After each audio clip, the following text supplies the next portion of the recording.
வணக்கம். நல்லுணவு நம்முணவு இந்த அலைவரிசைக்கு உங்கள் எல்லோரையும் அன்போடு வரவேற்கிறேன்.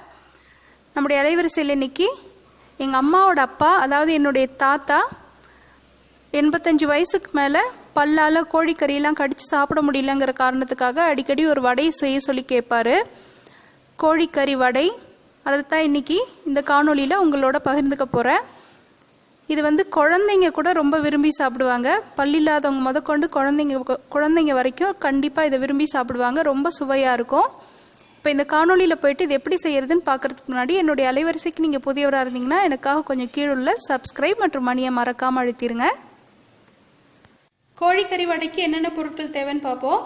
கோழிக்கறி 1/4 கிலோ, எலும்பு இல்லாமல் எடுத்துக்கோங்க. இதை நான் கடையிலே கொஞ்சம் கொத்தி வாங்கிட்டேன், இருந்தாலும் இப்போ அரவையில் போட்டு ஒரு சுற்றி எடுத்துக்க போகிறேன். அடுத்ததா ஒரு 100 கிராம் பொட்டுக்கடலை மாவு.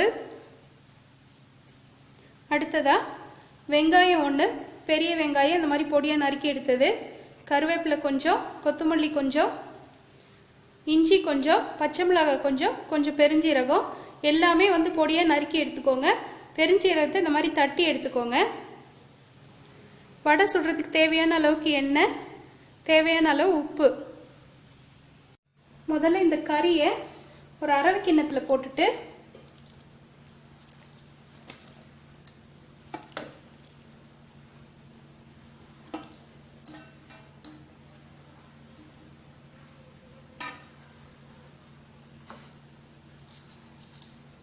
தேவையான உப்பையும் இது கூடயே சேர்த்து அரைச்சி எடுத்துக்கலாம். கறியை அரைச்சி எடுத்துட்டு வந்துட்டேன். இது மாதிரி நல்லா கொஞ்சம் மையா அரைச்சி எடுத்துக்கோங்க. இப்போ இந்த கறி கூட நம்ம வச்சிருக்கிற வெங்காயம், கொத்தமல்லி எல்லாத்தையுமே சேர்த்து இதில் போட்டுடலாம்.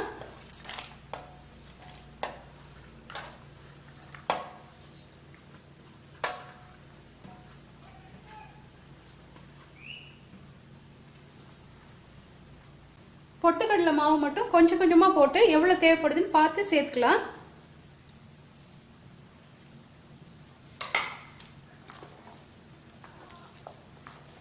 நல்ல வடை பக்குவத்துக்கு கெட்டியாக இருக்கணும்.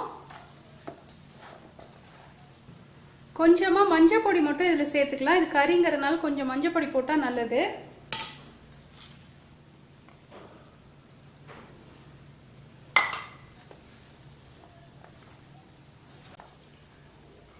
மீதி இருக்கிற பொட்டுக்கடலை எல்லாமே இதில் சேர்த்துடுறேன். 10ல்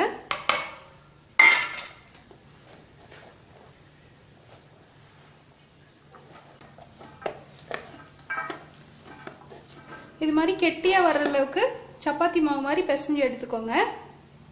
எண்ணெய் நல்லா காஞ்சதும் நம்ம பிசைஞ்சு வச்சுருக்கிற கறியை இது மாதிரி உருண்டையாக்கி எடுத்துக்கிட்டு இப்படி லேசாக அப்படி தட்டிக்கோங்க. தட்டிட்டு எண்ணெயில் போட்டு எடுக்க வேண்டியது தான். நல்லா மொறு மொறுன்னு நல்ல சுவையாக இருக்கும் இது.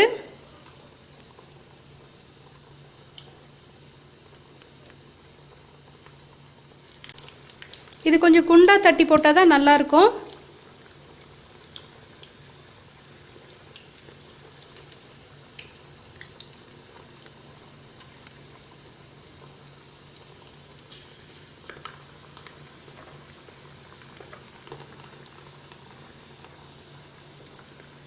கோழிக்கறி நம்ம வேக வச்சு போடாதனால தீயை குறைச்சியே வச்சுக்கோங்க, இல்லைன்னா உள் பக்கம் வேகாமல் இருக்கும்.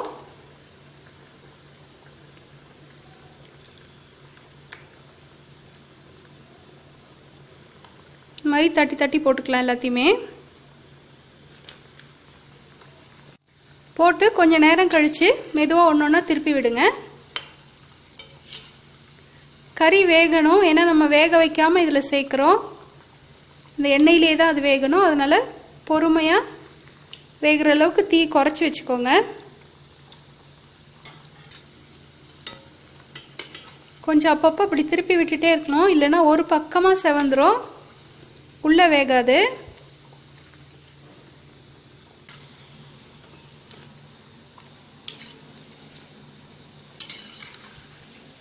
இது மாதிரி எல்லா பக்கமும் செவந்து வந்த பின்னாடி வடையை எடுத்துடலாம்.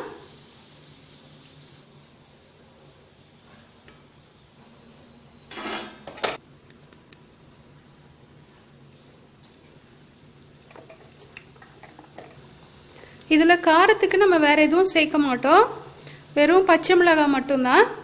அதனால் எவ்வளோ காரம் வேணுமோ நீங்கள் பார்த்துட்டு போட்டுக்கோங்க.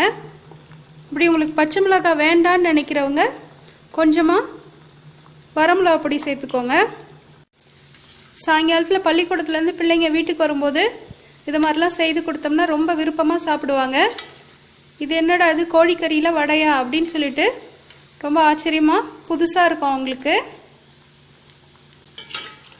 இது பொட்டுக்கடலை சேர்த்துருக்கிறதுனால பார்த்திங்கன்னா நல்லா மொறு மொறுன்னு நல்லா இருக்கும் சாப்பிட்றதுக்கு.